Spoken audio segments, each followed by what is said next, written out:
Assalamu alaikum. So, I am from the analyst, and today my topic is about the maxillary major connector. अच्छा, सबसे पहले इसके names क्या आते हैं? तो नेम्स आर वेरी इंपॉर्टेंट, हमें याद होने चाहिए। Number one is single palatal strap, combination anterior and posterior palatal strap type connector, palatal plate type connector, U shape palatal connector, single palatal bar and anterior posterior palatal bar. जैसे single palatal strap, single palatal strap की indication क्या होती है? It is used for bilateral two supported prosthesis with short span edentulous spaces. तो bilateral two supported prosthesis का मतलब क्या होता है?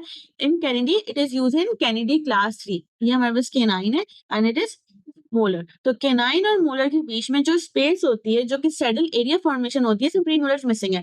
ठीक है, जो सैडल एरिया फॉर्मेशन होती है उसको हम लोग बोलते हैं बायलैटरल टू सपोर्टेड, क्योंकि ये दो दांत के बीच में है। और इसके अंदर में भी ये एक दांत ये रहा, एक दांत ये रहा, इसके जो बीच में एक सैडल एरिया फॉर्मेशन हो गया, तो that is bilateral to supported procedures. ठीक है, स्ट्रैप की एक बात ये इंपॉर्टेंट होती है कि जो इसकी जो विड्थ होती है वो या फिर 8 mm होती है या फिर 8 mm से ज्यादा होती है। लेकिन अगर बार की बात करें तो बार में 8 mm से छोटी होगी। ये इतना इतना इसकी विड्थ ज्यादा है तो उसकी रिजिडिटी भी ज्यादा होगी। और ये बना होता है 22 gauge made plastic pattern wax से। ठीक है, they are not suitable for anterior replacement. तो एंटीरियर में अगर फॉर एग्जांपल सेंट्रल और लैटरल्स नहीं है, एंटीरियर में हम लोग इसको यूज नहीं करते क्योंकि एक तो इसकी वेट ज्यादा है, तो ये एंटीरियर रीजन में होगा। एंटीरियर रीजन में ज्यादा होगा तो पेशेंट को अनकंफर्टेबल फील होगी और उसकी स्पीच में भी मसला होगा और डिस्कम्फर्ट भी होगी। So what are the indications and contraindications? Indication क्या होती है? It is limited to replacing one or two teeth in class C. Obviously in Kennedy class 3 में पढ़ेंगे, यूज करेंगे। Edentulous spaces are tooth bonded, मतलब दो दांत के बीच में जो स्पेस होगी उसके अंदर यूज करोगे। And need for parietal support is minimum. And what are the contraindications in distal extension situation? Distal extension क्या होता है? In class 3, for example हमारे पास molars missing है, कोई टूथ सपोर्टेड नहीं है, मतलब कोई बीच में दो दांत नहीं है, बस फॉर एग्जाम्पल प्री मोलर से प्री मोलर है और उसके बाद सारे मोलर्स मिसिंग है, तो उसको बोलते हैं डिस्टल एक्सटेंशन विजिट। यूनिलैटरल भी हो सकता है, ये बायलैटरल भी हो सकता है। और when anterior teeth are to be replaced, इसमें भी हम लोग यूज नहीं करते। So what are the indication? वही बात हो गई, bilateral edentulous space for short span in tooth supported restoration. Strap should be 8 mm wide. तो मैंने बोला था स्ट्रैप जो होगी वो 8 mm वाइड होनी चाहिए और 4 प्रिंसिपल रेस्ट एरिया से बाउंड होती है। तो 1, 2, 3 and 4। Anterior border follows the valley between the rugae। तो anterior border जो होता है वो वैली को फॉलो करते हैं at right angle to the median suture, and posterior border also at right angle to the median suture line। तो ये median suture line है, इसका जो right angle formation हो रही है, इसको इसका पोस्टीरियर बॉर्डर होता है और एंटीरियर बॉर्डर में भी राइट एंगल फॉर्मेशन होनी चाहिए। वैक्स स्पेसिफिकेशन हमने बोला था कि 22 to 24 गॉज वैक्स हम लोग इसमें यूज कर रहे होते हैं। Then we have combination anterior and posterior parietal strap type connectors. So basically anterior and posterior मतलब एक आगे की तरफ लगा हुआ होता है और एक पीछे की तरफ स्ट्रैप होता है। ठीक है, तो मतलब दोनों साइड से सपोर्टेड है, तो ये बहुत ज्यादा स्ट्रॉन्ग होगा और बहुत ज्यादा रिजिड होगा। Use in almost all maxillary facial angiology, सब में हम लोग यूज करें कैंडी क्लास 1, 2, 3 एंड 4 सारी क्लासेस में ये यूज कर सकते हैं। इसकी जो एंटीरियर बॉर्डर होगा should be located just posterior to rugae crest. ये रुगाई एरिया है, इसके पीछे होना चाहिए या फिर in valley between the two crest, या फिर इन रुगाई के दोनों के बीच में होने चाहिए। ठीक है, और पोस्टीरियर जो स्ट्रैप होगा वो पतला होना चाहिए, एटलीस्ट 8 mm वाइड होना चाहिए और at as far posteriorly as possible, जितना पीछे रख सकते हो उतना रखेंगे। लेकिन इसके अंदर एक चीज होती है, जैसे ये हमारे पास मीडियन सूचर लाइन, ये भी इसके राइट एंगल होना चाहिए, पोस्टीरियर भी इसके राइट एंगल होना चाहिए और इंटीरियर भी हमारे पास राइट एंगल फॉर्मेशन होनी चाहिए।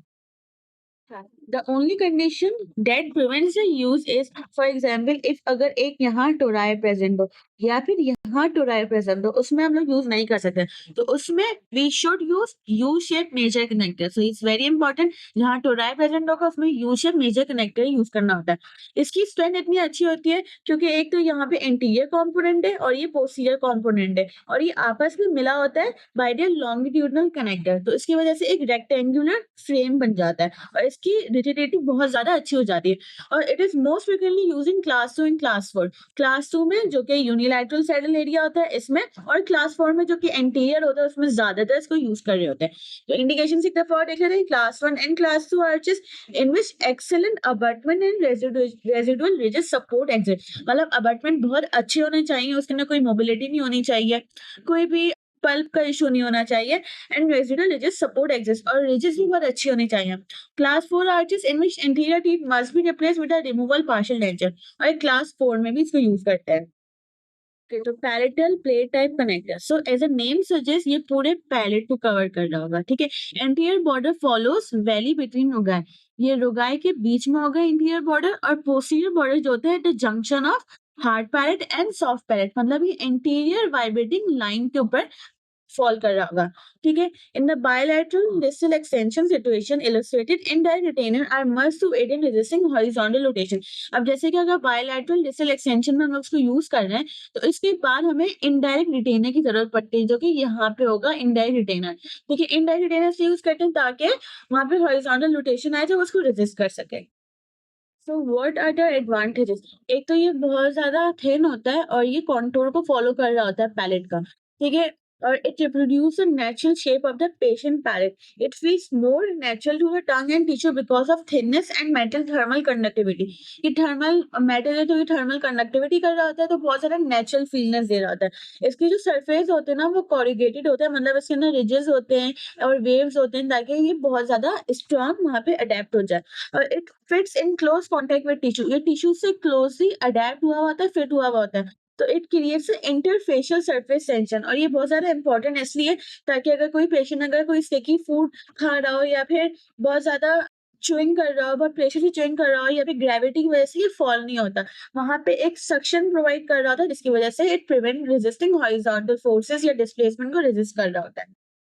अच्छा, सो अभी एक चीज़ है कि अगर लास्ट हमारे जो पास जो टीथ है वो अगर केनाइन बचा हो, फॉर एग्जांपल ये डिस्टल एक्सटेंशन है, डिस्टल एक्सटेंशन में इसमें अगर लास्ट अबटमेंट टीथ ये केनाइन है, ठीक है, उसके लिए एक मॉडिफिकेशन होती है कि लिंगो प्लेट यूज करते हैं हम लोग, या फिर लिंगो प्लेट, और हमें पूरा पैलेट को कवर करना है ताकि वहाँ कंप्लीट पैलेटल कवरेज हो और पूरा डिस्ट्रीब्यूट हो सके load.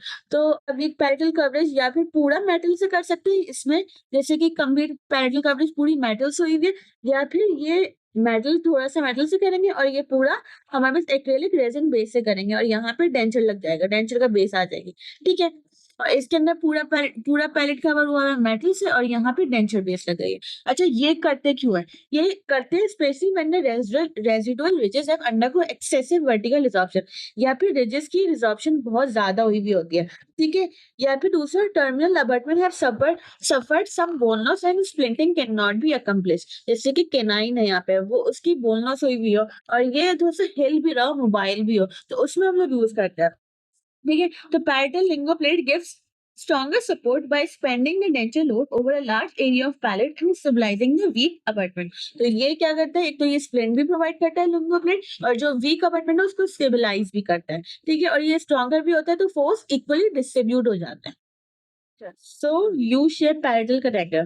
So what are the indication? For example, अगर यहाँ पे एक बहुत बड़ा टोराई हो, तो उसके लिए कहीं भी अगर पैलेट में टोराई हो, उसको हम लोग उसको रिमूव नहीं कर सकते विया सर्जरी, तो उसके लिए हमें यूज करना है यू शेप पैरेटल कनेक्टर, ठीक है। बस इसमें एक चीज ये है कि ये least desirable maxillary major connector होता है क्योंकि ये इतना रिजिड नहीं होता, ये थिन होता है और ये रिजिड नहीं होता। जब ऑक्लूजल फोर्सेस पड़ती हैं तो ये एक साइड पे बेंड हो जाता है, तो एक साइड पे बेंड हो जाता है तो एक साइड पे उसका ट्विस्टिंग फोर्सेस या प्रेशर एक साइड में पड़ता है, लाइक एक अबटमेंट टूटे पड़ता है जिसकी वजह से वो लॉन्ग टाइम सपोर्ट नहीं दे पाता है, वो डैमेज हो जाता है और वो लूज हो जाता है ओवर द टाइम, ठीक है। अब जब ये हिलता रहता है, क्रूजल फोर्स से बैंड होता रहता है, तो फॉर एग्जांपल अगर मैस्टिकेशन बंदा कर रहा होगा तो वो इम्पिगमेंट हो जाएगी, जैसे कि इस साइड पे डेंटाइवल टिश्यू की इम्पिगमेंट हो सकती है, इस साइड से हो सकती है और वहां पे वो अल्सर्स करवा सकते हैं और पेशेंट को पेन होगा, ठीक है।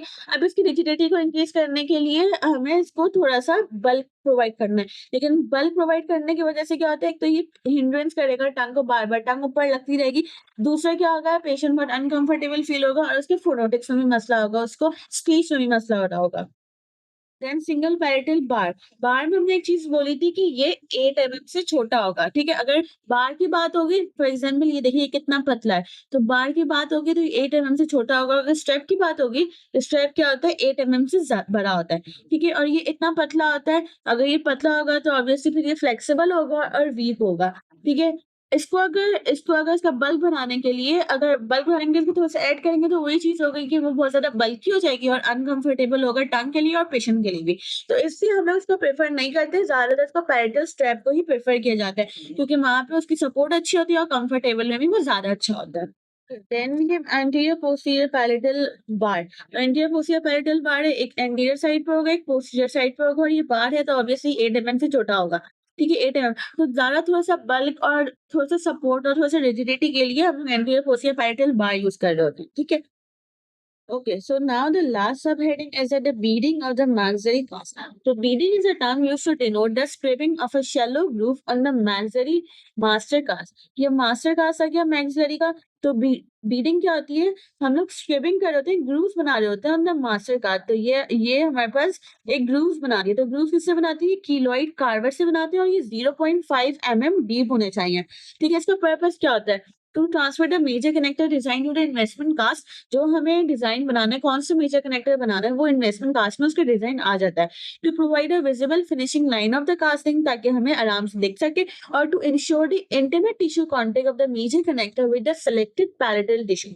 ठीक है तो ये बीडिंग की पिक्चर दिखा रहे हैं मास्टर कार्ड से बीडिंग हुई हुई है जस्ट लाइक दिस ये पूरी बीडिंग हुई हुई है यहाँ पे हुई हुई है इस साइड पे हुई हुई है इस साइड पे पूरी इन्होंने बनाया हुआ है तो बीडिंग क्या होते हैं शैलो ग्रूव्स बना रहे होते हैं जो कि 0.5 mm होते हैं ये बीसीक्यूज में आ सकता है ठीक है then beading is readily accomplish with a cleoid carver कौन से कार्बर से बनाते हैं cleoid a slightly rounded grooves is preferred to a V-shaped groove और slightly rounded गोल राउंड grooves होते हैं हम लोग उसको प्रेफर कर रहे होते हैं ठीक है Okay, so up till now we have done the major connector.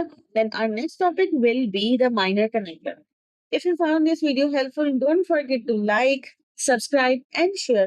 And make sure to press this bell icon so you never miss an update. Thank you.